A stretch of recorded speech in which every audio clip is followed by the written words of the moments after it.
Assalamualaikum warahmatullahi wabarakatuh. Bismillahirrahmanirrahim. Allahumma sholli wa sallim ala sayyidina Muhammadin wa ala alihi washabihi ajmain. Amma ba'du.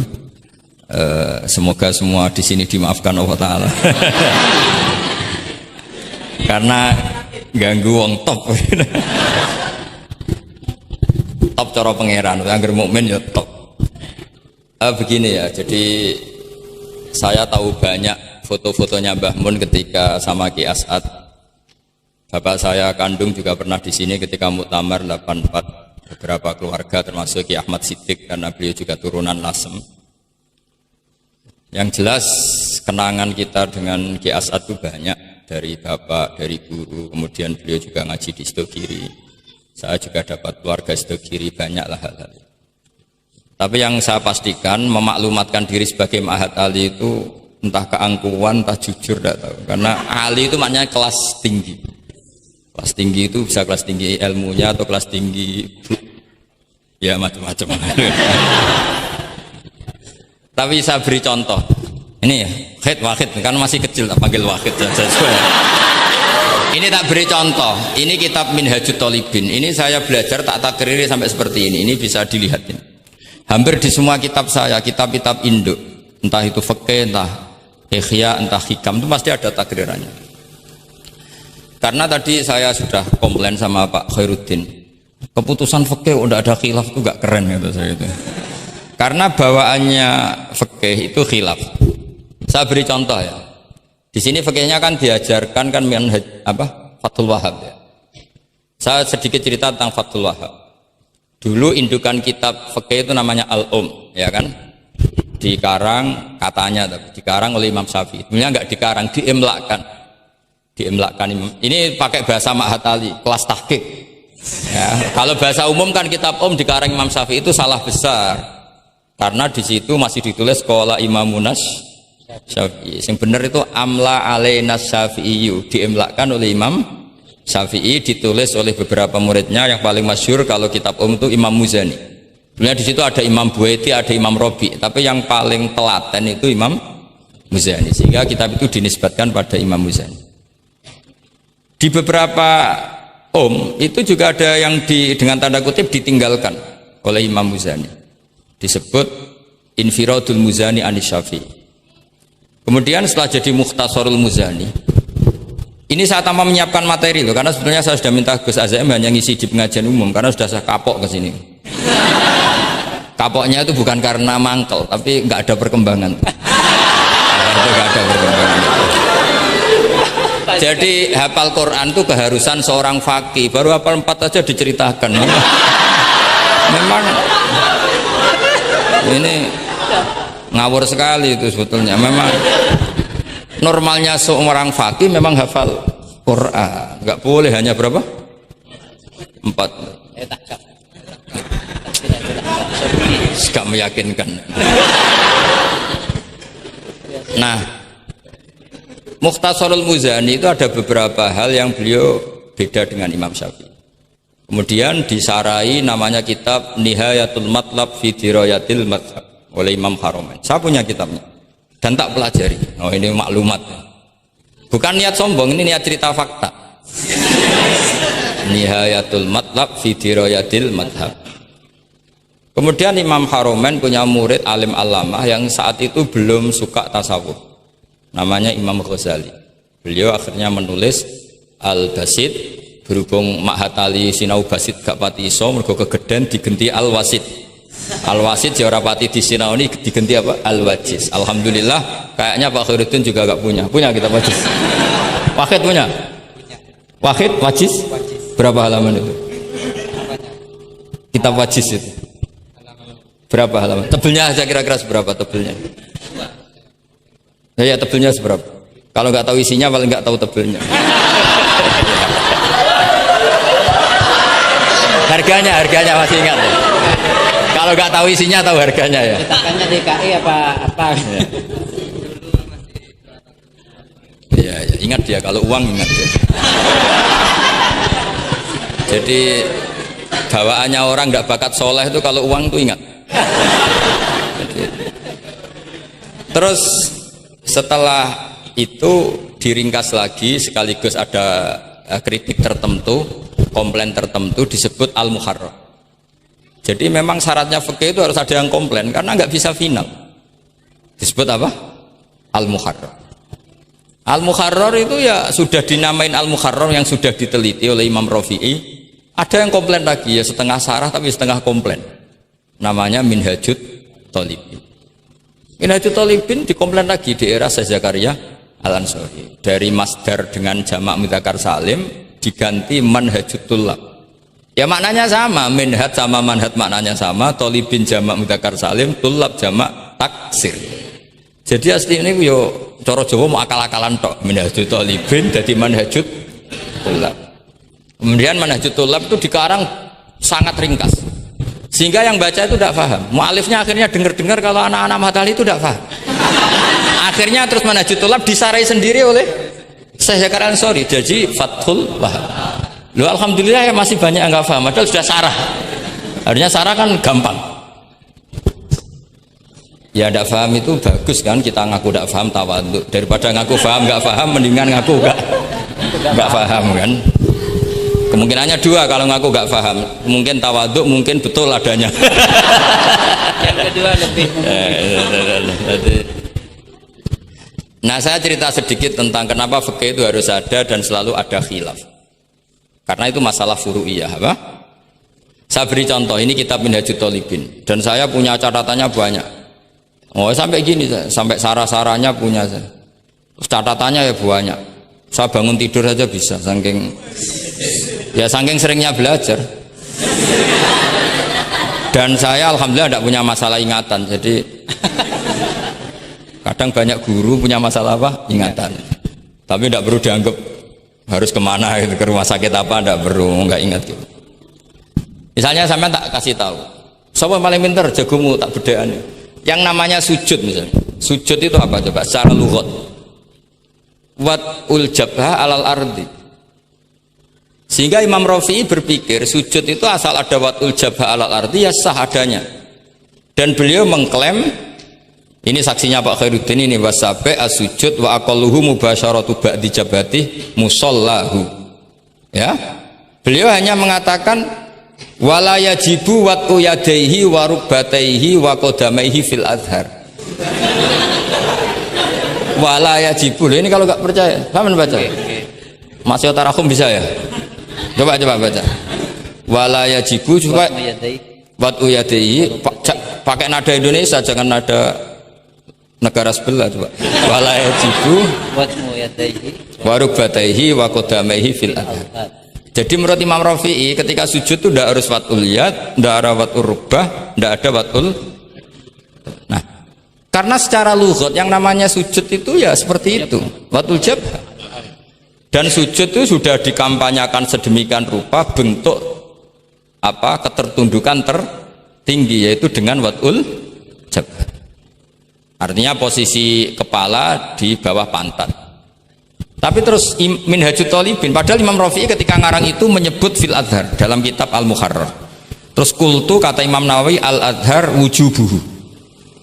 Ya masyhur kan karena Imam Nawawi berdasar riwayat umirtu an asjuda ala sa'wati al-zumin al-jabha wal yaden warubaten wal qadam. Saya baca lagi ya, umirtu an asjuda ala sab'ati azumin apa al-jabha wal yaden warubaten wal qadamen. Nah andekan Imam Rafi'i ketemu Imam Nawawi, kamu ikut kubu siapa? Nawawi kan? Nah, sekarang oke, berdasar riwayat dan praktek guru-guru kita semuanya seperti itu. Kalau sujud melibatkan 7, oke itu berdasar riwayat dan berdasar perilaku guru-guru kita. Oke, secara sanad kita tidak punya pilihan, pasti seperti itu, ikut guru. Tapi kalau pertanyaannya dibalik, saya ulang, pertanyaannya dibalik. Min asbabir riddah itu adalah sujud lisonamin. Kira-kira kalau ada orang sujud hanya watul jabah lisonamin, sudah murtad apa belum? Murtad kan? Loh enggak, sudah murtad belum? Termasuk murtad kan sujud lisonamin atau li ghairillah. Kira-kira untuk murtad syaratnya melibatkan 7 anggota apa cukup watul jabah?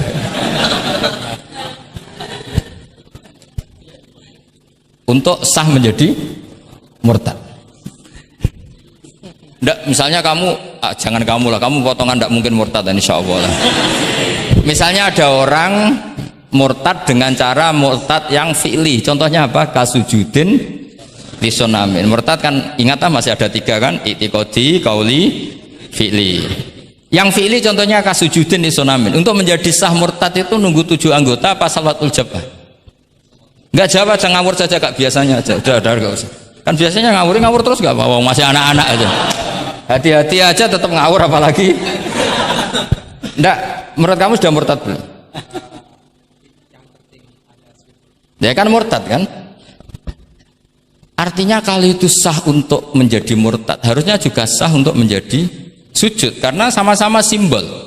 Sujud watul jabah fakot ya simbol takzim ke Allah setinggi-tingginya. Kenapa menjadi murtad? Karena ini simbol hormat kepada sonam setinggi. Sehingga Imam Rafi'i berpendapat sujud itu tidak harus melibatkan anggota 7. Ya kira-kira gitu lagi. Makanya tadi saya juga matur Mas Hasan, piye gurumu mbok kanyamu lah, guru keduren. Maca fikih ora ana khilaf iku fikih apa? Fikih ben seru itu harus ada khilaf. Ya ini sama yang baca supaya jadi seksi. Kalau menurut Imam Rafi'i seperti itu. Enggak, ya harus jadi wala yajibu ini. Enggak akan keliru. Tadi kan sudah tak baca. Wala yajibu wad'u yadayhi wa rukbatayhi wa qadamaihi fil adhar. Imam Rafi'i di Muharrar terus qultu al adhar wujubuhu. Ya kan sama-sama bilang al-adhar. Imam Rafi'i bilang enggak wajib ya al-adhar. Imam Nawawi bilang wajib ya al-adhar. Kamu partai ditutup wallahu alam. Oh ya.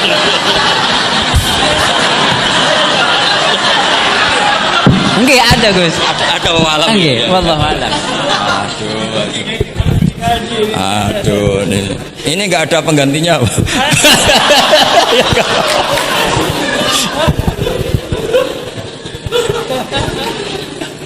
Jadi fikih itu mau tidak mau harus khilaf karena sudut pandangnya seperti itu. Misalnya sopan itu baik. Misalnya saya di sini, kiai kamu saking sopannya itu dodok mulai sana itu bagus. Tapi nak kiaimu apa kepleset terus kue sopan, sedang kiaimu kesemper lagi dok. Sehingga kita sebagai kiai itu mikir sopan itu bagus. Tapi kalau berlebihan kan tidak efektif kan?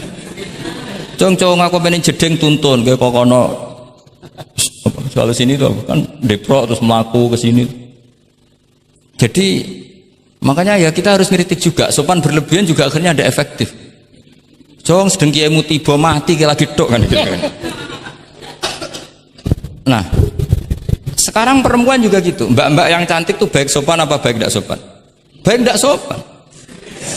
Karena kalau sopan sama Pak Wahid, ayu sopan, mesti eling terus ra iso turu.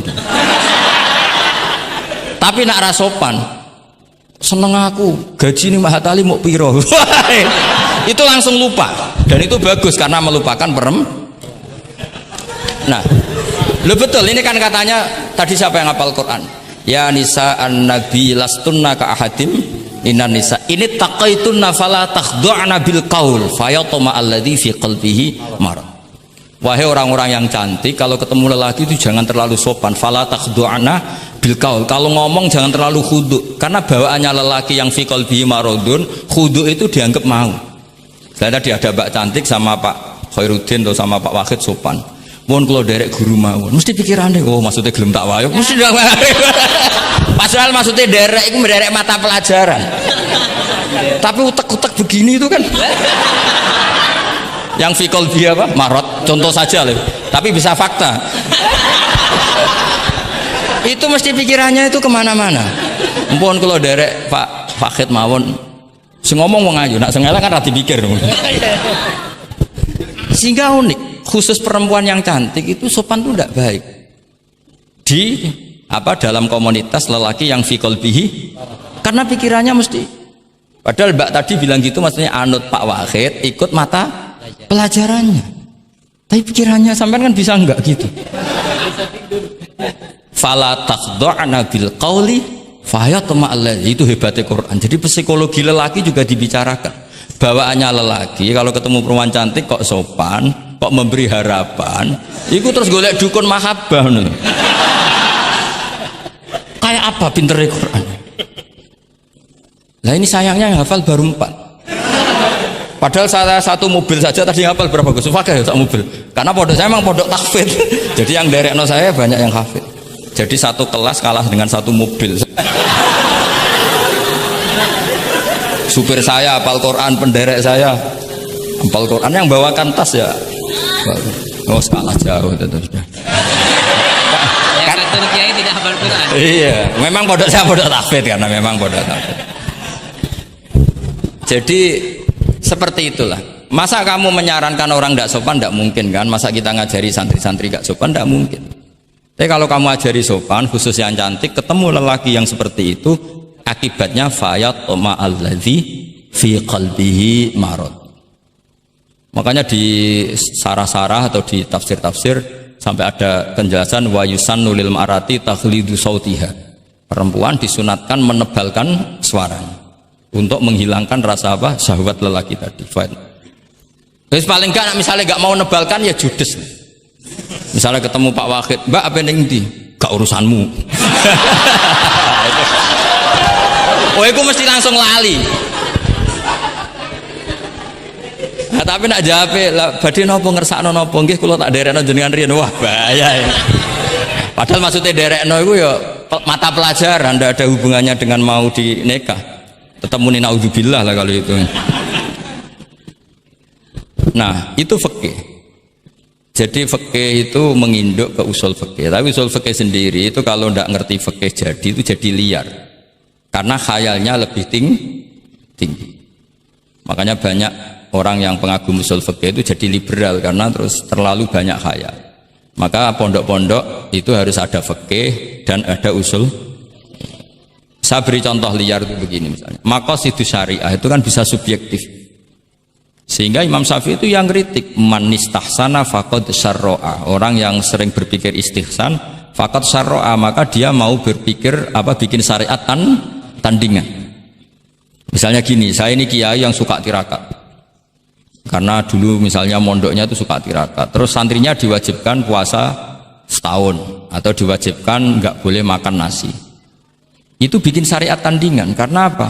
Tahrimu malam yahrum, mengharamkan sesuatu yang tidak haram, atau mewajibkan ijabu malam yajib. Itu termasuk kriminal cara Sulam Taufik. Loh iya, bahkan Sulam Taufik mengebabkan itu di bab riddah. Saya ini sudah tak toleransi, temu tak tulis minal kabair, kalau di Sulam Taufik dimasukkan bab riddah karena ijabu malam yajib berarti bikin syariat. Atau tahrimu malam yahrum juga artinya bikin. Nggak tahu guru di sini biasanya tahrimu malam yakrum apa tahrimu malam yuharram. Umumnya bacanya apa? Bisa dua. Ya rada maju berarti sermayan. Nah, tapi kamu tidak bisa menyalahkan kiai-kiai yang mengharuskan muridnya tirakat karena itu cara untuk kasrus syahwah misalnya, untuk memecah syahwat. Tapi tetap saja nggak boleh mewajibkan karena nanti ada syariat tandingan. Nggak boleh. Syariat ini sudah sempurna, nggak boleh ada syariat baru. Yaitu disebut ijabu malam yajib atau tahrimu malam yakhrum.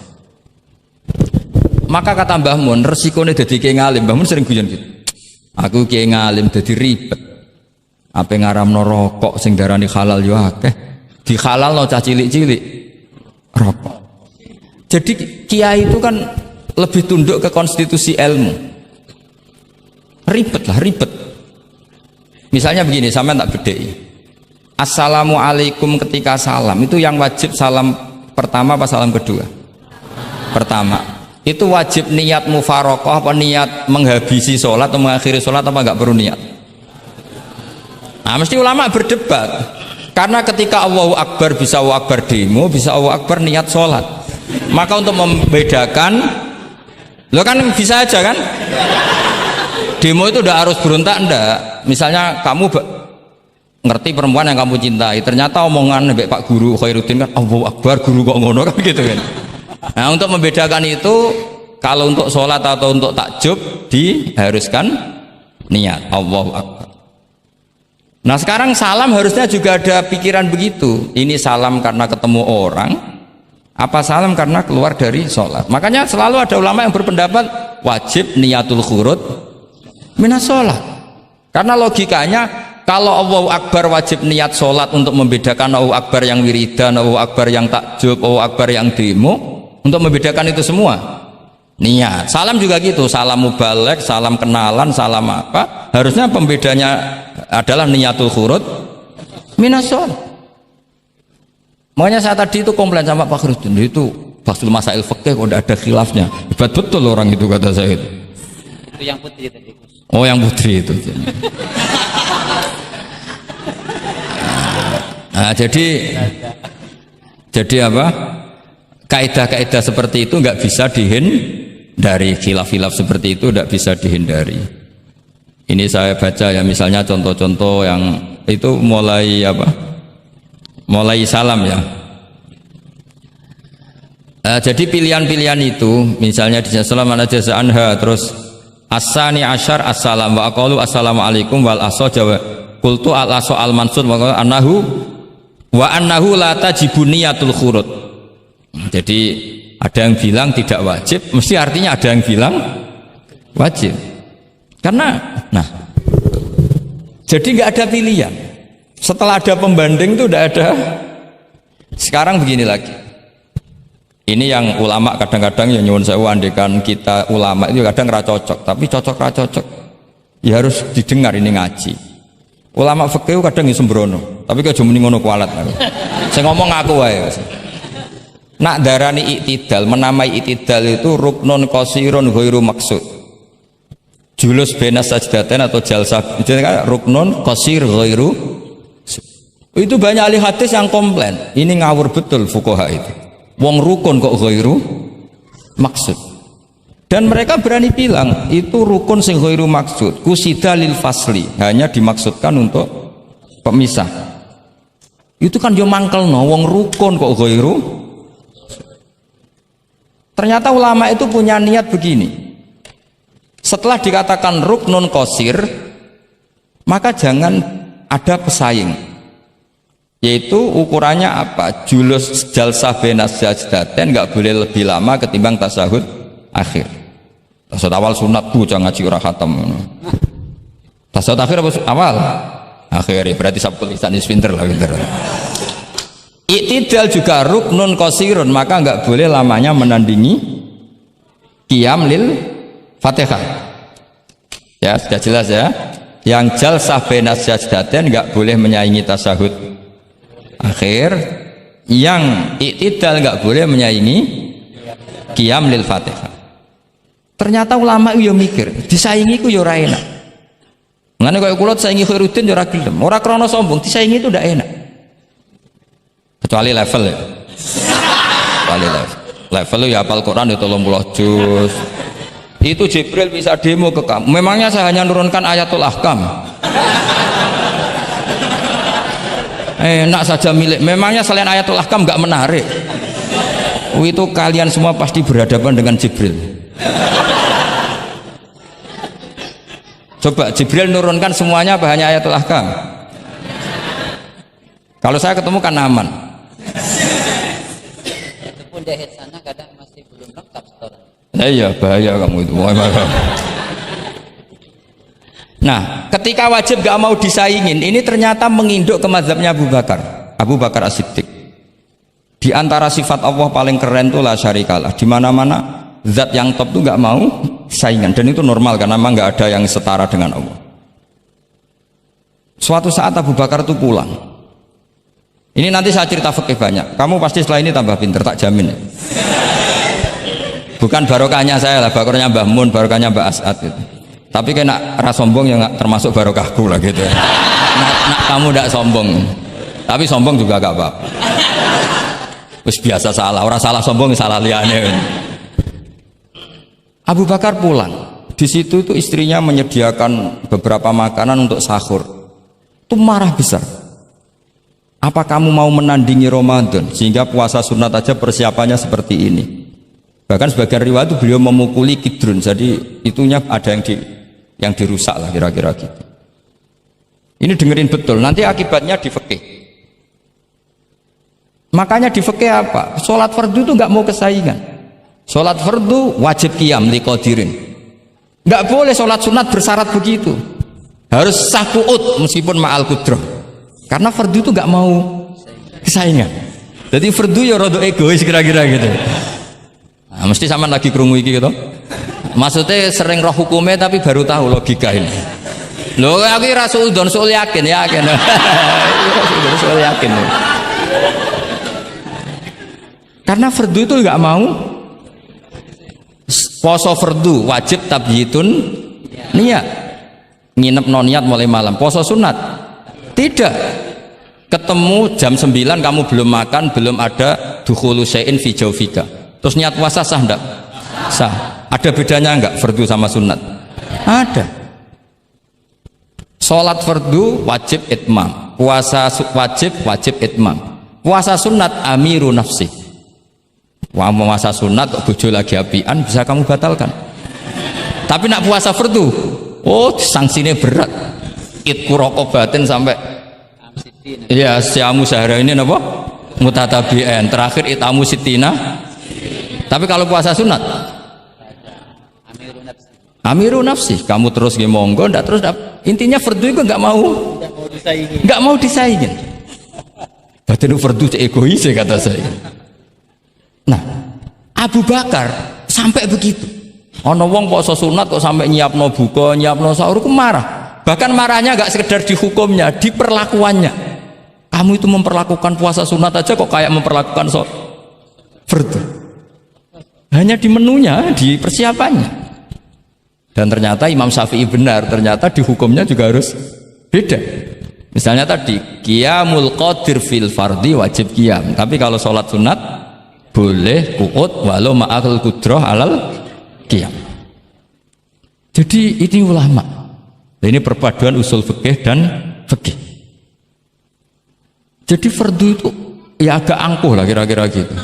Angkuh itu kalau baik namanya izzatun nafs. Memang harus beda. Lah di sini. Nah, di bab zakat juga sama. Ukuran wajib itu apa?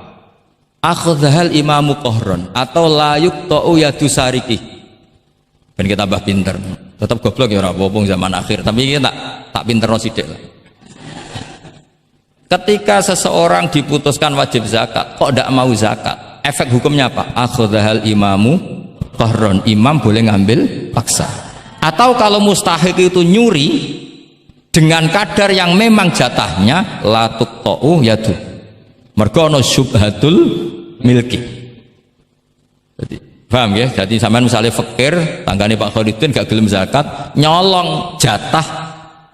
Andaikan dia lomo mustahik kamu itu dapat sekian. Itu nggak boleh dipotong tangannya karena kamu ngambil jatah. Jadi sekali diputuskan wajib itu punya akibat akhdhal imamu qahron atau la tuqta'u yadu sari. Jadi itu fikih. Jadi fikih itu konsisten. Nah, sekarang yang dikatakan fikih itu ainut ta'ah apa shawab, apa hak. Nah, itu yang ulama berdebat. Sekarang misalnya sampean tak bedheki begini. Sing darani salat sing sah iku madhep kiblat. Betul kan? Ya, betul. Masih ingat ya? Sekarang madhep kiblat itu menjadi baik karena nurut Allah apa karena madhep kiblat? Karena nurut Allah. Sehingga semangat fikih semangat taat ning Allah. Falau sholla arba'a raka'atin bi arba'i jihadin itu enggak perlu i'adah. Karena ketika aku istihad sana itu kiblat, rakaat kedua rubah ke sana, rakaat ketiga rubah. Allah ngitungnya, saya iku capek oleh kepin roh kiblat tenanan nganti spekulasi ping 4. Artinya apa? Karena kadang Allah itu butuh taate apa butuh kasile? Butuh taate. Nah, ini yang paling angel. Tapi di dalam banyak hal kaidah fikih itu al-ibrah bima fi nafsil amri. Kadang bima fi dzannil mukallaf wa bima fi nafsil amri. Kadang mu al-ibrah bima fi dzannil mukallaf la bima fi nafsil amri. Jadi selalu fikih itu khilaf. Fikih yang furu'iyah maksudnya, yang furu'iyah. Ini kadang-kadang rada angel gurumu ini. Nah, sekarang misalnya seperti itu. Ijtihad tadi. Ijtihad itu apa coba? Ya tadi, ketika Anda sholat madhep sana terus taghayyara ijtihaduka dan memutuskan kiblat ke sana, kamu harus nuruti istiadat kamu apa enggak? Harus nuruti kan? Karena kalau kamu teruskan di rakaat kedua madhep sana, berarti kamu ibadah dengan cara yang kamu yakini salah, maka harus rubah. Karena ada kaidah al istihad la yunqadu istihad. Ya kok ijo pinter iso nerusno. Nah, ternyata itu sudut pandang kalau dengan kaidah itu, sehingga lau sholla arba'a raka'atin bi arba'i jihatin sohat sholatu. Tapi kalau dibalik al ibrah fil ibadah itu bima fi dzanil mukallaf wa bima fi nafsil amr. Nah kalau andekan sudut pandangnya pakai kaidah itu, berarti kan pasti ada 3 jihad yang salah. Pasti apa mungkin? Pasti. Nah kenapa di bab al-istihad itu ditoleransi? Padahal jelas yang 3 ini tidak fi nafsil amr. Lagi-lagi tidak semua ulama cara pandang sama. Yang satu pakai kaidah ini, yang satu pakai kaidah. Makanya saya sering mencontohkan berkali-kali, kalau kamu ingin sowan saya nggak apa-apa, tetap baik. Karena kemungkinan seneng kiai ya 2. Dulu saya sering bercerita, ada tabiin tanya sama sahabat, bagaimana wajah Rasulullah SAW. Tabiin ini nangis. Wallahi saya ini saking hormatnya, saking haibahnya Rasulullah, saking hormat saya tidak pernah berani melihat wajah beliau. Saya sowan juga agak berani karena takut ganggu. Jadi cara seneng kiai itu ya kadang ra perlu sowan. Karena bawaannya itu ganggu. Loh misalnya saya ketemu anak istri saya kan asik, terus ketemu Wahid kan ya pusing. Jadi Allahu Akbar. Provokator ini. Jadi justru saking takzimnya Rasulullah, pilihannya itu tidak sowan karena takut ganggu Rasul. Ada sahabat yang pilihannya sowan, wong jenenge seneng ya sowan. Tapi kalau dibalik, jenenge seneng ya aja ganggu, ayo milih ndi. Ini 2 mazhab yang sama-sama kuat, jenenge seneng ya sowan, jenenge seneng ya aja ganggu. Ayo milih mana kamu? Ada 2 pendapat. Kenapa Anda begitu yakin dengan satu pendapat? Di Furu'iyah, saya ulang lagi di Furu'iyah. Ya, bukannya maklumat di Furu'iyah. Jadi tidak gampang. Sholat pakai pakaian resmi begini itu bagus, pakai jubah, kamis atau pakai hem, pakai sarung itu bagus. Tapi andaikan Nabi selalu sholat demikian, itu bahaya. Saya ulang lagi, bahaya bagi syariat ini. Ini saya niat ngajarin gurunya, bukan anak-anak. Suatu saat Jabir bin Abdillah, kalau kamu baca lihat di bab sholat di Bukhari atau di Kitabul Ilmi, ilmu fi sholat maksudnya. Itu Jabir bin Abdillah itu pernah datang ke masjid pakai gamis, pakai baju resmi, imamahnya dicopok, kamisnya dicopok, semua dicopot, terus sholat hanya pakai sarung tok, izarin wahid, terus akidan torofaihi ala atikihi. Ini kayak orang kuno, sarung satu di kalian, akidan torofaihi ala atiki, terus sholat. Geger sahabat tabiin, kan ini era tabiin, geger tabiin. Unzur ila sahibi Rasulullah, lihat tuh sahabatnya Nabi. Sholat kok model kayak gitu. Ketika Pak Khairuddin sudah sholat dengan segala penampilan, jubahan, terus pakai imamah, dehem dari belakang, orang minggir semua, sudah top lah pokoknya, sudah top pokoknya. Ini sahabatnya Nabi. Terus ketika sahabat mulai, dan Yun Sewu, beliau ngendikannya agak kasar. Saya melakukan ini, saya cek nanti di Bukhari. Kalau ada Bukhari juz 1 ambilkan, nanti bacakan. Apa cukup nanti tanya gurunya? Tanya saja nanti ya. Kalau 5 menit menemukan berarti dia sudah paham.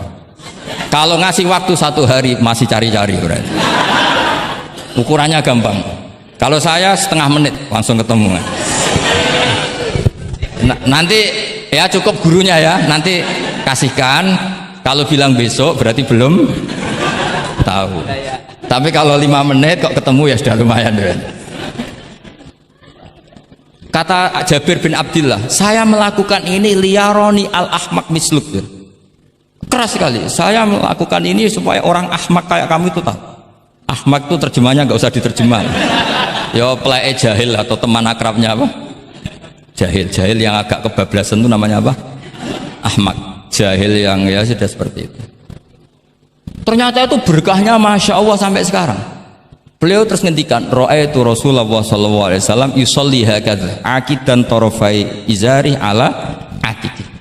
Andai kan itu nggak pernah dilakukan seorang sahabat yang bersaksi Rasulullah pernah melakukan itu, maka kita akan menganggap sholat jubahan resmi seperti itu menjadi syarat sah. Pakai hem seperti ini resmi menjadi syarat sah. Barokahnya itu diketahui, oh yang paling pokok itu satrul aurah, yaitu mabena surah warubah. Jadi tidak konsisten itu kadang penting untuk menjaga varian hukum. Loh, Nabi itu nggak pernah terawih. Andai kan Nabi terawih terus, maka akan dikira terawih itu wajib. Nah, barokahnya nggak pernah terawih, itu kamu bisa nggak terawih kan gitu. Maksudnya ya boleh nggak terawih. Ya, kalau nanti pengurus mewajibkan, carikan takbir sulam taufik ijabu malam. Bisa masalah besar itu. Nggak, ini cerita ilmu, nggak cerita perilaku, nggak. Ini cerita ilmu, nggak cerita apa? Perilaku. Jelas kan?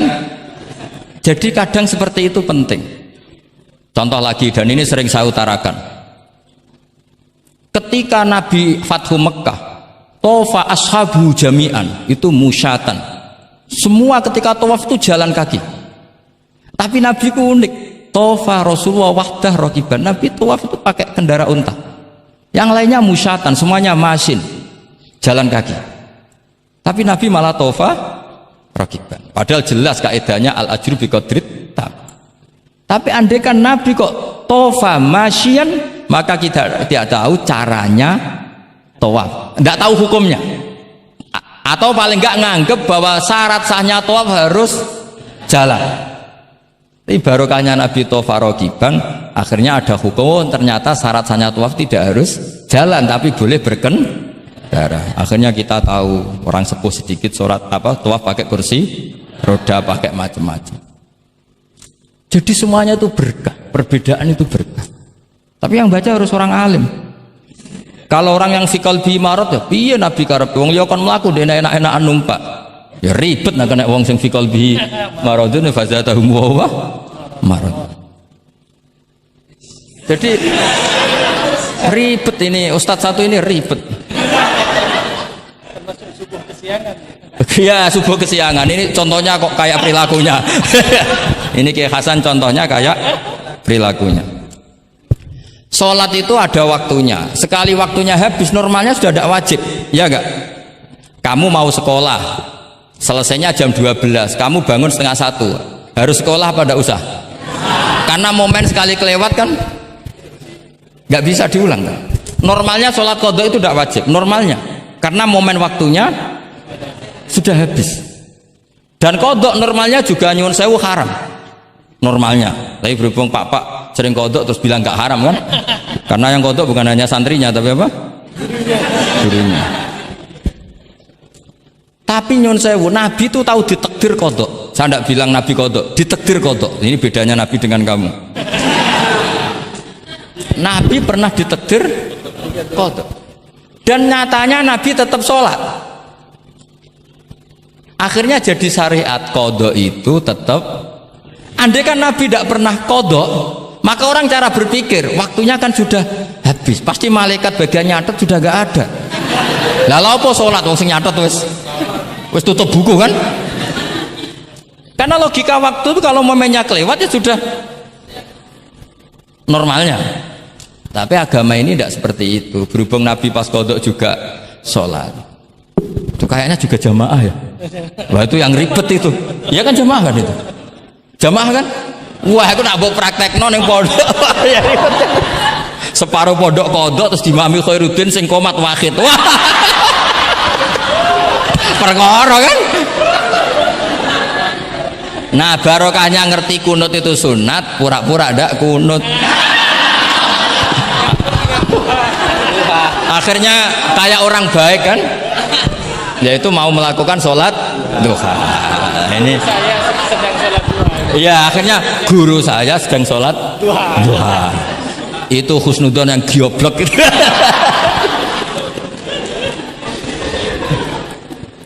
Jadi lah itulah yang jadi analisis usul fikih. Jadi semuanya itu ada analisisnya. Saya ulang lagi, semuanya itu ada. Yang jelas tuh di antara pantangan Islam tuh ijabu malam yajib dan tahrimu malam yahrum. Karena manis tahsana faqad syarra'a. Dan Allah itu nggak suka ada syariat tandingan, itu nggak suka. Karena bahaya kalau semua orang istihsan, bahaya. Saya pernah ini cerita nyata. Ada pengurus yayasan yatim piatu yang sehat, saya ulang lagi yang sehat. Sehat yayasannya, sehat apa keuangannya, sehat perilakunya. Datang ke saya minta doa, minta nasihat. Normalnya kan saya puji, tapi saya dingin saja. Saya bilang yayasan yatim piatu itu bagus, tapi lebih bagus lagi kalau dibiarkan. Karena anak-anak yatim ini kan milik keluarga. Setelah bapaknya mati, biasanya mbahnya ngerawat, Pak D, Pak Leknya ngerawat. Nah, dengan kamu ambil ke yayasan itu, dia tercerabut dari keluarga. Satu, Anda jangan merasa perilaku Anda atau solusi Anda atau amal Anda lebih baik. Bisa saja kalau di keluarga lebih. Tak beri contoh, anak yatim di kampung saya ini gendut-gendut karena dulu Pak D, Pak Leknya, mbahnya tidak pati sayang, barokah yatim sayangnya berlipat. Terus kedua, barokahnya di rumah makannya bebas. Kalau di yayasan kan harus pakai jam. Mana seneng cah cilik makan di jam. Jadi biar ya, nah ini lagi-lagi khilaf. Yang setuju yayasan yatim, yang sehat loh, kalau yang nggak sehat memang kita tidak cocok. Yang sehat, bayangkan yang sehat, itu saja ada masalah. Karena tadi anak ini kan bagus, makanya Mbah Mun pernah dawuh, ya yayasan yatim piatu itu ya apik, tapi gak oleh bocah tercerabut sangka keluarga. Nah ini kalau kita mentasrek terus semua anak diambil terus gak tahu Pak D-nya siapa, mbahnya, meskipun ditulis, tapi kan nggak semudah itu. Ingat kalau hanya sekedar di catatan dokumen kan, tapi kalau dibiarkan di keluarga ngundang Pak D, Pak Le, Mbah dan sebagainya. Jadi nggak bisa misalnya kamu bahas masalah gimana hukumnya mendirikan yayasan yatim piatu, terus kamu bilang sunat mutlak, nggak bisa, karena di sini ada unsur tadi. Kak sampean mondok ini sunat apa enggak, Pak mondok? Ya bisa wajib, bisa sunat, bisa haram. Karena yang haram misalnya gini, kamu di kampung kamu itu andalan, tidak ada orang baik kayak kamu, tidak ada yang bisa ngaji kecuali kamu. Enak-enakan mulang neng pondok, mergo keren timbang mulang neng kampung, mau wong telu. Makanya Mbah Mun kalau guyon sama saya masih ingat betul lagi. Jadi kiai yo latihan, aku tahu keliru kata Mbah. Tak pikir keliru apa? Anak perainan ditanya Mbah Mun, "Cung perainan kok neng pondok?" Mbah Mun sempat husnudzon kayak cah sregep, wong perainan kok ndak pulang ya.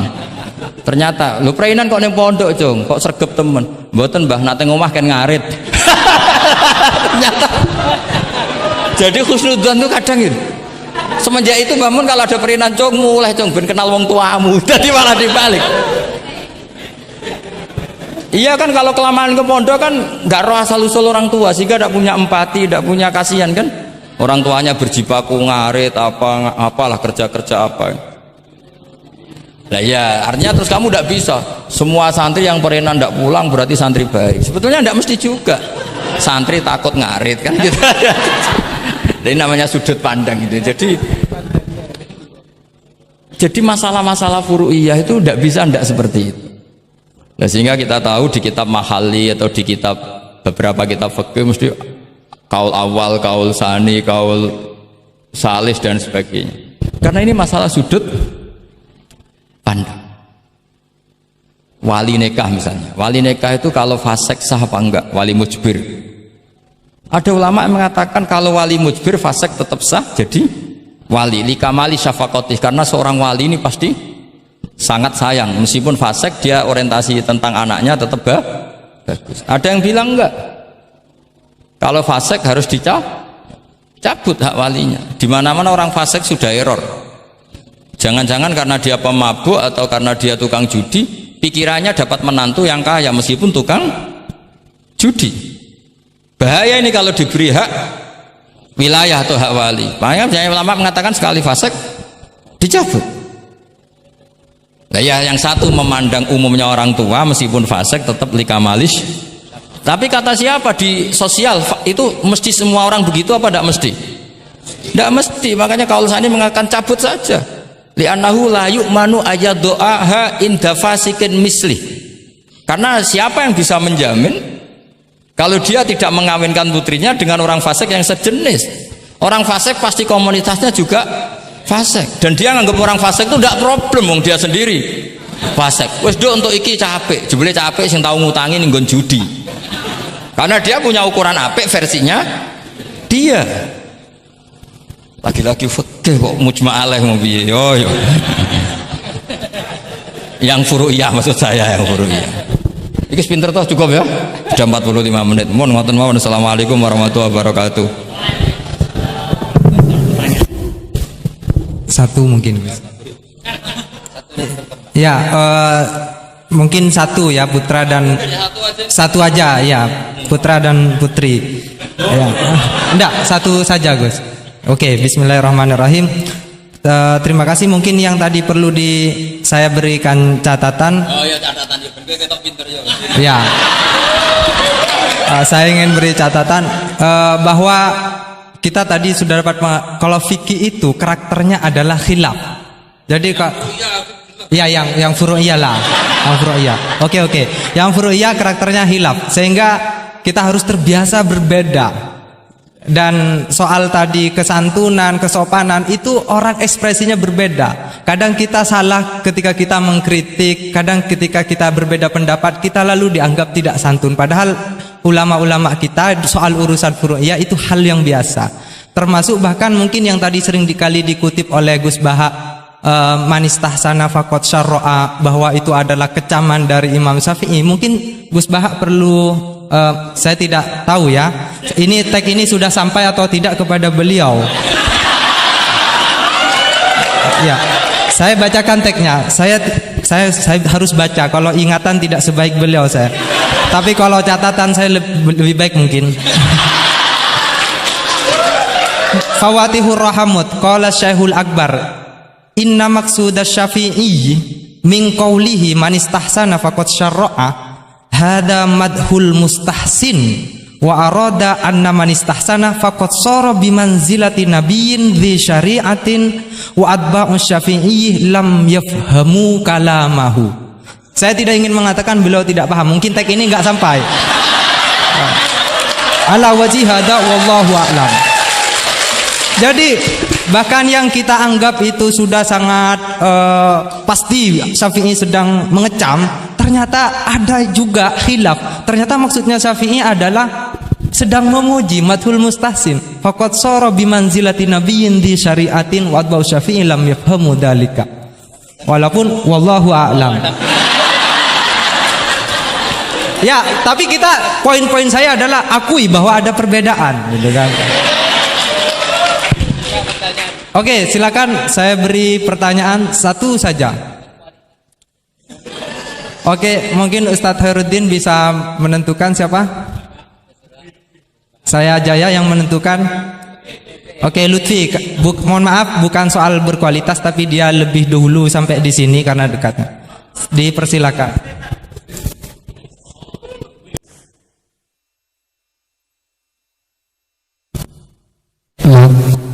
Assalamualaikum warahmatullahi wabarakatuh. Haji Ahmad Bahuddin Nur Salim, mata yang lebih dikenal dengan Gus Baha yang saya takwimi, dan semua guru-guru saya yang saya hormati. Kita banyak mendengar tadi bahwa di dalam fikih yaitu furu'iyah itu sudah terbiasa terjadi khilaf di antara kalangan ulama. Ada satu redaksi yang bagi saya cukup ada satu yang menurut saya diantaranya di dalam Bujairami al-Khatib.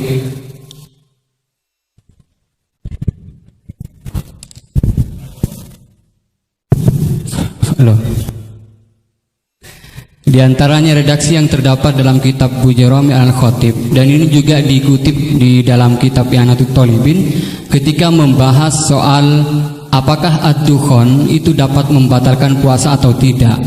Dukhon yang dimaksud di sini adalah dukhon yang masyhur dengan kata at-tutun atau tembakau, atau dalam konteks sekarang mungkin rokok. Itu kan ulama sebetulnya berbeda pendapat, bukan hanya dalam apakah membatalkan puasa atau tidak, bahkan hukum rokoknya aja ulama sudah berbeda pendapat. Tetapi kemudian ada redaksi yang menarik bagi saya cukup muskil, yaitu beliau tiba-tiba mengatakan begini, la'anallahu man ahdatsahu, semoga Allah melaknat orang yang memproduksi rokok. Itu penting digarisbawahi. La'anallahu man ahdatsahu. Man ahdatsahu bukan man ista'malahu.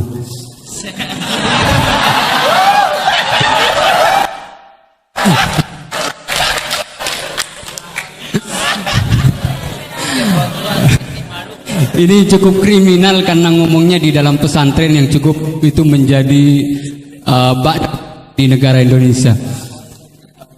Kenapa ini ada laknat semacam ini? Karena katanya fa innahu minal bid'il qabihah.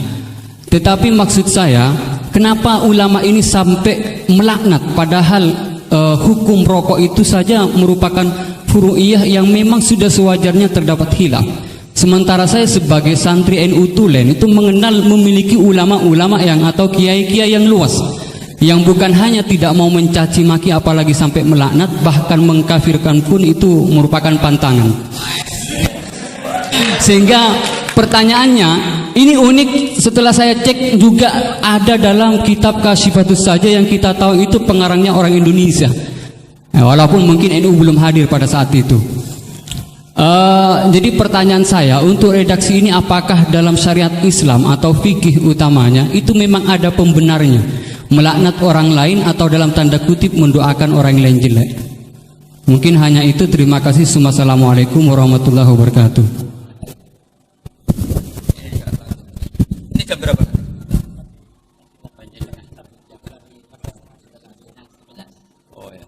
Bismillahirrahmanirrahim. Semoga Allah mengampuni Pak Wahid.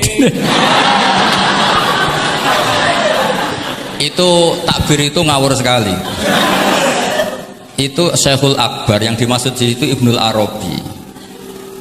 Itu termasuk statement sing mimma yuhaddaru bih. Jadi yuhaddaru anhu. Termasuk fatwa-fatwa yang orang harus menghindari. Apalagi itu justifikasinya wa atba'u syafi'i la yabamuna. Sampean lihat di semua kitab usul fikih itu masyhur itu ibtalul istihsan. Termasuk di kitab Sayyidina Muhammad Syari'atu wa al-Khalid. Semua kitab usul fikih Imam Syafi'i menolak istihsan apa menganjurkan? Menolak. Sekarang keyakinan orang banyak Imam Syafi'i menolak, dengan satu orang Imam Syafi'i memuji. Jumhur versus wahid satu orang. Doakan ya semoga Allah memberi tobat. Loh, saya tuh tahu betul itu. Jadi itu kan seseorang satu, yaitu Ibnul Arabi, mengvonis ashabus syafi'i la yafhamuna. Padahal di semua kutubus syafi'i jumhur memang mereka tahu kalau Imam Syafi'i itu menolak istihsan. Jadi itu jelas manistahsana faqat syara'a itu kalimatu dzamin minhu, bukan kalimatu madkhib. Itu jelas ya. Nah, yang menyangkut rokok tadi saya kan sudah mengulang. Kalau rokok dengan arti rokok itu kita ngikuti guru-guru kita, tidak pernah mengesahkan orang puasa yang rokok. Jadi ini bukan masalah furu'iyah, karena tetap dianggap ain. Jadi ini saya sendiri secara pribadi, dan kalian harus setuju karena anut guru-guru kita tidak akan mengesahkan orang puasa merokok. Karena dukhon itu termasuk ain. Selain itu tidak perilaku guru-guru kita. Nah, soal khilaf tentang rokoknya sendiri tidak urusan dengan puasa loh ya, saya ulang, tidak urusan dengan puasa. Itu karena memang tadi malam yadul kan al aslu fil asya al ibahah kan, malam yadullat dalil ala tahrim. Jadi ya taruhannya halal dulu, tapi tidak urusan orang puasa. Saya ulang lagi loh ya. Karena yang salah paham ruwet. Nah, kalau masalah laknat tadi, laknat itu ibaratun anil bukhdi. Jadi tidak, laknat itu tidak harus yang orang itu harus kesampaian lah kira-kira. Jadi kalau sampean tanya hukumnya melaknat orang mukmin gimana? Jelas di Sulam Taufik laknul mukmin itu tidak boleh. Tapi manusia itu tidak cukup punya bahasa untuk mengekspresikan kebencian atau tidak suka. Kadang-kadang spontan terlontar kata apa? La'anahu. Jadi itu hal-hal yang bawaan sabkul lisan. Itu kan sama dengan orang Arab bilang la wallah. Karena nggak bisa dihindari. Makanya di bab tolak, dengerin ya bab apa? Ketika seorang suami marah sama istri terus bilang gini, lasti bizaujati, kamu itu tidak istri saya, itu tidak dimasukkan sharihut tolak, tapi masih dimasukkan kinayatut tolak. Karena maksudnya lelaki ketika sadar tadi, kamu seperti ini tidak seharusnya, seakan-akan perilaku kamu tidak perilaku seorang istri, sehingga itu tidak dimasukkan sharihut tolak, tapi dimasukkan, padahal kalimatnya jelas, kamu tidak istri saya. Tapi itu kan bawaan emosi. Itu kan seperti kiai baru duka, ora santriku nak sing penggaweane kodok. Nah sekali-kali kiai ini takut, terus kalau santri ini tiang lintu, yo ora ngawur ya. Karena ya ora trimo nak santri ini dipek wong liya kan gitu. Pasti juga gak terima kan kalau diakui orang lain. Sama ketika kamu marah sama istri kamu cantik, lasti bizaujati, terus bojomu takut, berarti aku bojone wong liya, ojo ngawur. Kan Yeman juga kan? Eman kan? Jadi makanya di semua hukum itu selalu kalau masalah ungkapan kalimat itu kira-kira yang mirip la yu'akhidukum wa billaghwi fi aimanikum, karena bawaan kalimat spontan itu pasti ada. Makanya dulu ada sahabat yang nyuwun sewu Nabi ngendikan papa gitu, terus agak terganggu itu, padahal Nabi ngendikannya ya spontan, tapi tidak sampai laknatullah. Akhirnya Nabi, "Ya kamu tidak usah susah. Fa'ayul muslimina adaituhu aw sababtuhu aw syatamtuhu wa laysa dzalika ahlan wa laysa ahlan lidzalik apa faj'al dzalika kafaratau wa zakatau wa ajra." Jadi apa ya, bawaan spontan itu pasti ada. Ya saya ulang lagi ya, ini yang kembali ke takbir tadi. Itu bahaya betul tuh. Jadi Ibnul Arabi itu termasuk tulisan-tulisannya mimma yuhadzaru anhu. Ya pernah dengar toh? Lah yang dimaksud Syekhul Akbar itu kan Ibnul Arabi kan? Saya sangat tahu. Jadi ukurannya itu jumhur. Semua ulama Syafi'iyah, semua al-usuliyun itu mesti menceritakan apa? Imam Syafi'i tidak percaya atau tidak setuju ada istighsa. Masa orang banyak ini kamu salahkan demi statement orang satu? Idza ikhtalafal jumhur wal fardu quddima jauh. Ya semoga ini tobat, enggak ya enggak apa-apa. Tapi memang bagus lah. Artinya dia mengungkapkan takbir sudah bagus, lumayan lah, cara ukuran itu. Tapi ya musuhnya jangan saya tetap.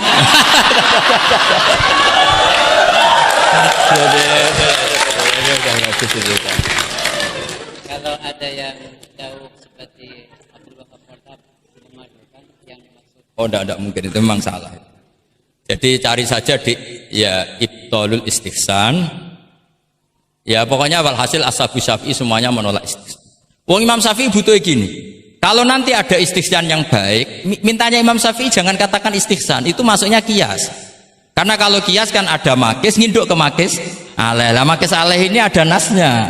Pokoknya butuh Imam Syafi'i itu jangan sampai orang tercerabut dari akar Quran dan hadis, kemudian istihsan dengan subjektivitasnya sendiri. Dan itu kalau pakai subjektivitasnya sendiri namanya fakot syarro.